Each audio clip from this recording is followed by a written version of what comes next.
ബഹിരാകാശ നിലയത്തിൽ നിന്നുള്ള ഇന്ത്യൻ വംശജ സുനിത വില്യംസിന്റെയും ബുച്ച് വിൽമോറിന്റെയും മടക്കയാത്രയ്ക്കായി കാത്തിരിക്കുകയാണ് ലോകം. ഇന്ത്യൻ സമയം ബുധനാഴ്ച പുലർച്ചെ, അതായത് നാളെ പുലർച്ചെ 3:27 യാത്രികൾ ഫ്ലോറിഡ തീരത്ത് സ്പ്ലാഷ് ഡൗൺ ചെയ്യും. രഞ്ജിത്ത് രാമചന്ദ്രൻ വിവരങ്ങളുമായി. രഞ്ജിത്ത്, ലോകം മുഴുവൻ ഉറ്റുനോക്കുന്നത് ബഹിരാകാശത്തേക്കാണ്. ഒരുപക്ഷെ നമ്മുടെയൊക്കെ ഒരു ജീവിതകാലത്ത് അങ്ങനെ ഒരു ദൃശ്യം, ഇത്രയേറെ നാൾ അവിടെ താമസിച്ച് 9 മാസത്തിന് ശേഷം അവിടെ നിന്ന് സുനിതയും ബുച്ച് വിൽമോറും മടങ്ങി വരുമ്പോൾ ആ വരവും നമ്മൾ ആകാംക്ഷയോടെ കാത്തിരിക്കുകയാണ്. തത്സമയം ആ ദൃശ്യങ്ങൾ കാണാൻ കാത്തിരിക്കുകയാണ്. എന്താണ് ഏറ്റവും പുതിയ വിവരങ്ങൾ? നാസയുടെ ഫീഡൊക്കെ വന്നു തുടങ്ങിയിട്ടുണ്ടോ? തീർച്ചയായും നമുക്കറിയാം ശ്രീജ, 2024 ജൂൺ മാസത്തിലാണ് സുനിതയും സംഘവും 8 ദിവസത്തെ ദൗത്യത്തിനായി ബഹിരാകാശത്തേക്ക് പുറപ്പെട്ടത്. 8 ദിവസം കഴിഞ്ഞ് സുരക്ഷിതമായി മടങ്ങി വരും എന്ന ആത്മവിശ്വാസത്തിലായിരുന്നു നാസയും മറ്റും. പക്ഷേ ഇപ്പോൾ 9 മാസം പിന്നിട്ടിരിക്കുകയാണ്. ഇതിനിടയിൽ ഇവരെ മടക്കിക്കൊണ്ടുവരാനുള്ള നിരവധി ശ്രമങ്ങൾ നാസയുടെ ഭാഗത്തു നിന്ന് ഉണ്ടായിരുന്നു. പക്ഷേ സാങ്കേതിക പ്രശ്നങ്ങൾ കാരണം അതൊക്കെ തടസ്സപ്പെടുന്ന പശ്ചാത്തലമാണ്. ഇവരുടെ ആരോഗ്യം സംബന്ധിച്ചും മറ്റും നിരവധി ആശങ്കകൾ ഉയർന്ന പശ്ചാത്തലം കൂടി ഉണ്ടായിരുന്നു. തിരികെ മടക്കിക്കൊണ്ടുവരാൻ സാധിക്കുമോ എന്ന കാര്യത്തിൽ പോലും ഒരുപക്ഷെ നാസ ആശങ്ക പങ്കുവച്ച പശ്ചാത്തലം കൂടി ഇതിനോട് ചേർത്ത് വെക്കണം. ഇതിനിടയിലാണ് ഈ നാസയുടെ ക്രൂ 10 ബഹിരാകാശ യാത്രികരുമായ സ്പേസ് എക്സ് പേടകം ഇത്തരത്തിൽ അന്താരാഷ്ട്ര എക്സ് പേടകം ഡ്രാഗൺ അന്താരാഷ്ട്ര ബഹിരാകാശ നിലയത്തിൽ ഡോക്ക് ചെയ്യുകയും കഴിഞ്ഞ ദിവസം അവരെ സ്വീകരിക്കുകയും മറ്റും ചെയ്തത്. കുറച്ചുകൂടി ദൗത്യം വൈകും എന്നുള്ള സൂചനകൾ കൂടി ഉണ്ടായിരുന്നു എങ്കിൽ പോലും ഇതിനിടയിൽ കാലാവസ്ഥ അനുകൂലമായ പശ്ചാത്തലം ഇതിനോട് ചേർത്ത് വെക്കണം. കാലാവസ്ഥ അനുകൂലമായതിനെ തുടർന്നാണ് നാളെ തന്നെ ഇത് മടങ്ങാനുള്ള സാഹചര്യം ഒരുങ്ങി വന്നത്. ഇന്ന് ഇപ്പോൾ അല്പസമയത്തിനകം ഇന്ത്യൻ സമയം ഏതാണ്ട് 8:15 ഇവർ ഈ പേടകത്തിനുള്ളിൽ പ്രവേശിക്കും എന്നുള്ള വിവരങ്ങൾ കൂടിയാണ് ഈ സമയത്ത് പുറത്തു വരുന്നത്.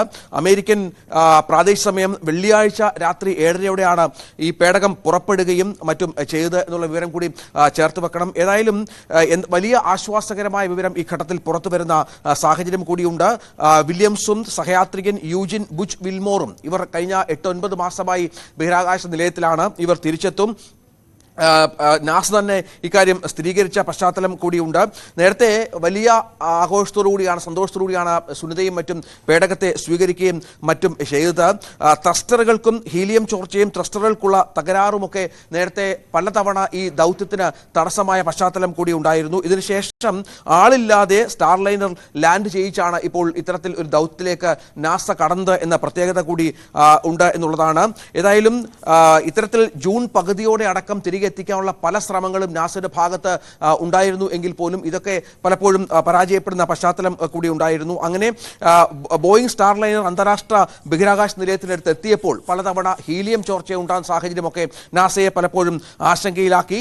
യാത്രികരുടെ സുരക്ഷ ഇവരുടെ വലിയ പ്രത്യേക ഒരു കൺസേൺ ആയിരുന്നു. കാരണം സുരക്ഷയുമായി ബന്ധപ്പെട്ട ആശങ്കകൾ നേരത്തെയുള്ള ഇത്തരത്തിലുള്ള വിഷയങ്ങളിലൊക്കെ പലതവണ വാർത്താക്കുറിപ്പ് ഇറക്കുകയും എത്രയും വേഗം തിരിച്ചെത്തിക്കാനുള്ള ശ്രമങ്ങൾ നടത്തും എന്നൊക്കെ നാസ പറയുന്ന സാഹചര്യം കൂടി ഉണ്ടായിരുന്നു. തുടർന്നാണ് ഇപ്പോൾ രാവിലെ 8:15 അല്പസമയത്തിനകം ഇതുമായി ബന്ധപ്പെട്ട കാര്യങ്ങളിൽ ഒരു പുരോഗതി ഉണ്ടാവുകയും നാസയുടെ ഈ 4 യാത്രികരും യാത്ര ചെയ്യുന്ന സ്പേസ് എക്സിന്റെ ഡ്രാഗൺ ഫ്രീഡം പേടകത്തിന്റെ വാതിലുകൾ അടയുകയും ചെയ്യുക. ഏതാണ്ട് 10:35 ഡ്രാഗൺ പേടകം അന്താരാഷ്ട്ര ബഹിരാകാശ നിലയത്തിൽ നിന്നും വേർപെടും എന്നുള്ള വിവരങ്ങൾ കൂടിയാണ് ഇപ്പോൾ ലഭിക്കുന്നത്. തുടർന്ന് ഏതാണ്ട് 17 മണിക്കൂറോളം നീളുന്ന യാത്രയാണ് ഇതുമായി ബന്ധപ്പെട്ട് ഉണ്ടാവുക. ബുധനാഴ്ച പുലർച്ചെ 3:27, അതായത് നാളെ ഇന്ത്യൻ സമയം പുലർച്ചെ 3:27 പേടകം ഇന്ത്യയിൽ എത്തുക എന്നുള്ളതാണ്, ഭൂമിയിൽ എത്തുക എന്നുള്ളതാണ്. ഫ്ലോറിഡയുടെ തീരത്തോട് ചേർന്നുള്ള കടലിലാണ് ഡ്രാഗൺ പേടകം ഇറങ്ങുക എന്നുള്ള വിവരം കൂടി ഇപ്പോൾ പുറത്തു വരുന്നുണ്ട്. ഏതായാലും നാസയ്ക്ക് ഏറെ ആശ്വാസകരമാണ്, ലോകത്തിന് ആശ്വാസകരമാണ്. കാരണം നമുക്കറിയാം വളരെ പ്രധാനപ്പെട്ട ഒരു ദൗത്യമാണ് ഇതുമായി ബന്ധപ്പെട്ട് സംഭവിച്ചിരുന്നത്.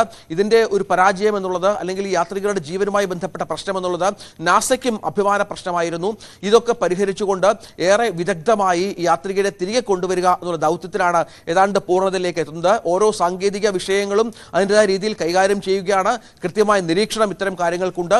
തിരികെ വന്നാൽ ഇവരുടെ ആരോഗ്യസ്ഥിതി അനുസരിച്ചുള്ള പരിചരണമടക്കമുള്ള കാര്യങ്ങളിലും പ്രത്യേക പദ്ധതികൾ തയ്യാറാക്കിയിട്ടുണ്ട് എന്നാണ് മനസ്സിലാകുന്നത്. ഏതായാലും 8 മാസത്തെ ന്യൂസ് ഡെസ്കിൽ നിന്ന് വിവരങ്ങൾ നൽകിയത്. അങ്ങനെ 9 മാസത്തെ കാത്തിരിപ്പിനൊടുവിൽ സുനിത വില്യംസും ബുച്ച് വിൽമോറും തിരികെ വരികയാണ്. ക്രൂ 10 പേടകത്തിൽ അങ്ങോട്ട് പോയ യാത്രികരിൽ 2 പേർ അവർക്കൊപ്പം തിരിച്ചുവരും. 2 പേർ അവിടെ അന്താരാഷ്ട്ര ബഹിരാകാശ നിലയത്തിൽ തുടരും. അങ്ങനെ 4 പേരുമായി ആണ് ഈ സ്പേസ് എക്സിന്റെ വാഹനം തിരികെ എത്തുന്നത്. അങ്ങോട്ട് പോയത് ബോയിങ്ങിന്റെ സ്റ്റാർ ലൈനറിലാണ്. പക്ഷേ സ്റ്റാർ ലൈനർ വഴിയിൽ കുറേ പണിയൊക്കെ കൊടുത്തതുകൊണ്ട് തിരിച്ചു വരുന്നത് സ്പേസ് എക്സിന്റെ വാഹനത്തിലാണ്. ഈ സ്പേസ് എക്സ് വാഹനം അങ്ങനെ വിജയകരമായി അവരെ തിരിച്ചെത്തിക്കുന്നതോടുകൂടി അന്താരാഷ്ട്ര ബഹിരാകാശ മേഖലയിൽ ഒരു വലിയ ശക്തിയായി ഇലോൺ മസ്ക് മാറുന്നു